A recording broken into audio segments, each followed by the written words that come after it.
बढ़िला अंडा दर 7 टंका 15 पैसा अंडा किणुंट खुचुरा व्यवसायी माने तेबे 9 टंकार बिक्री करुछंती। अंडार रप्तानी बढ़ी और चलित वर्ष ग्रीष्म प्रवाह पाई बढ़ी।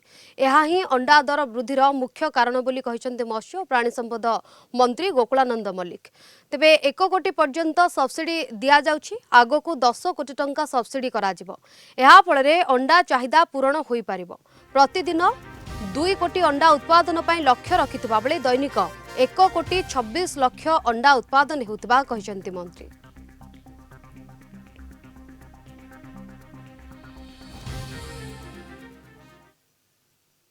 प्रोड्यूसर माने पाखापाखी 7 टंका 15-20 पैसा से माने जोठू प्रोडक्शन होची सेठू आणुचंती एवं खुचरा व्यवसाय माने पाखापाखी 9 टंका बिक्री होबार मध्ये नजरी आसीছে।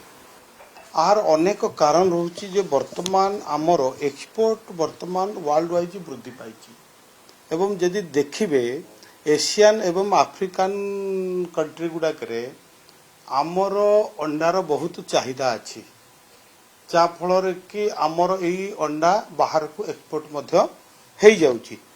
तापर आउ गोटे कारण देखिबा एई वर्ष बहुत जोटा गरम हला समर रे बहुत मोर्टालिटी संख्या मध्य वृद्धि पाइछि जा फल कि मोर्टालिटी संख्या जो वृद्धि पाई सेठी अंडार प्रोडक्शन कोटी ना कोटी कमी।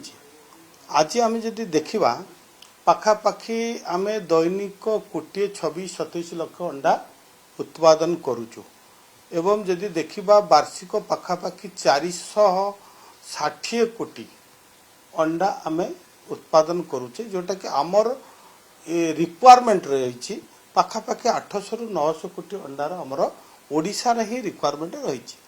तेणु आपको नजर रखी आम सरकार बर्तमान विभिन्न प्रकार योजना करिसंती जो योजना की जो पोल्ट्री फार्म करने मुख्यमंत्री कृषि उद्योग योजना रे 1 कोटी टंका पर्यंत सब्सिडी